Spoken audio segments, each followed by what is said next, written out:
Social media కార్యకర్తల సమావేశంలో BJP నేతలు కీలక వ్యాఖ్యలు చేశారు. ఈ నేపథ్యంలోనే పార్టీ అధ్యక్షులు రామచంద్రరావు సంచలన వ్యాఖ్యలు చేశారు. సొంత పార్టీ నేతలపై కుట్రలు చేస్తే వదిలిపెట్టమని హెచ్చరించారు. స్థానిక సంస్థల ఎన్నికల్లో సత్తా చాటాలని సోషల్ మీడియాలో వారియర్స్ కు పిలుపునిచ్చారు రామచంద్రరావు.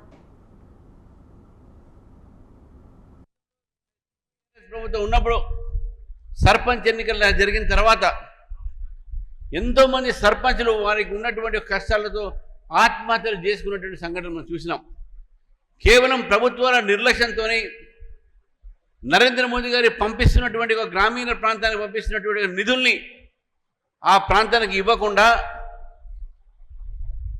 సర్పంచులు ఈరోజు వారు అప్పుల్లో పడి అప్పులు తీర్చలేక వాళ్ళ మీద కలెక్టర్ దగ్గర నుంచి నోటీసులు వచ్చి వాళ్ళ మీద ఎక్కడ కేసులు పెడతారో భయంతో అనేక మంది సర్పంచులు ఈరోజు మన రాష్ట్రంలో కొంతమందికి జైలు పాలు చేశారు, కొంతమంది ఆత్మహత్యలు చేసుకున్నారు. మరి ఈ యొక్క పరిస్థితిలో మరి కాంగ్రెస్ పార్టీ మనం వచ్చింది. ఈరోజు సర్పంచులు ఒక పూర్తి సమయం అయిపోయింది, దాదాపు ఏడాదిన్నర అయిపోయింది. ఎంపీటీసీలు జెడ్పీటీసీలు పదవి కాలం కూడా అయిపోయింది. 19 సంవత్సరాలు అయింది, 19 నెలలు ఈ యొక్క ప్రభుత్వం వచ్చి 19 నెలల నుంచి కూడా ఈరోజు ఈ ప్రభుత్వం లోకల్ బాడీ ఎలక్షన్స్ పెట్టలేదంటే ఈ యొక్క ప్రభుత్వాన్ని కూడా స్థానిక సంస్థల మీద వారికి రెస్పెక్ట్ లేదు, స్థానిక సంస్థల మీద వారికి చిన్న చూపు ఉందని చెప్పేసి కూడా మనం తెలియజేస్తూ ఉన్నాం. బయట నుంచి వారికి మీనాక్షి నటరాజన్ గారికి వస్తే తప్ప ఈ ఎలక్షన్స్ పెట్టాలని నిర్ణయం తీసుకోలేకపోతున్నారు. నిన్న మీటింగ్లో చెప్పారు మేము పెడతామని చెప్పేసి.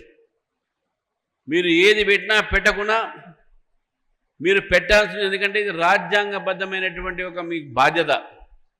73, 74 సవరణలో స్థానిక ఎన్నికలు జరపాల్సి ఉందే, లేకుంటే నిధులు ఆగిపోతాయి, ఈ రాష్ట్రంలో అభివృద్ధి కార్యక్రమాలు ఆగిపోతాయి అనే విషయాన్ని ఈ ప్రభుత్వం తెలుసుకోవాల్సిన అవసరం ఉన్నది. అటు హైకోర్టు చివాట్లు పెట్టినా మీ రాజ్యాంగ బాధ్యత మీకు ఉన్నా మీరు పెట్టట్లే, ఎందుకంటే మీరు ఓడిపోతారని పెట్టట్లేదు. అదొకటి.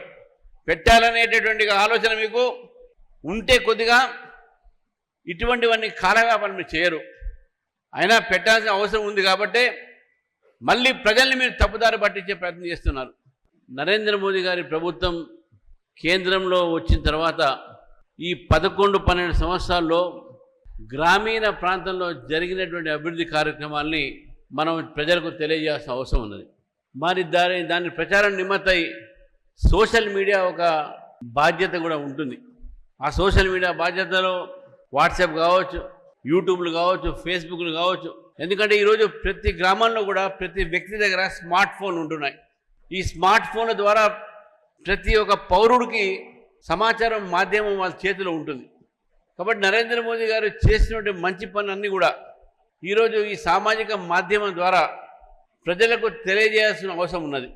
ముఖ్యంగా గ్రామీణ ప్రాంతంలో మనం తీసుకుంటే నరేగా దగ్గర నుంచి అర్బన్ దగ్గర నుంచి, అదేవిధంగా గ్రామాల్లో ఇచ్చినటువంటి ఒక శ్మశాన వాటిక, రైతు వేదిక, హరితహారం దగ్గర నుంచి ఈరోజు ఈ యొక్క రాష్ట్రంలో, ఈ దేశంలో గ్రామీణ ప్రాంతానికి మనము 8% ట్యాక్స్ డివల్యూషన్ మనం ఇస్తున్నాం లోకల్ బాడీస్కు.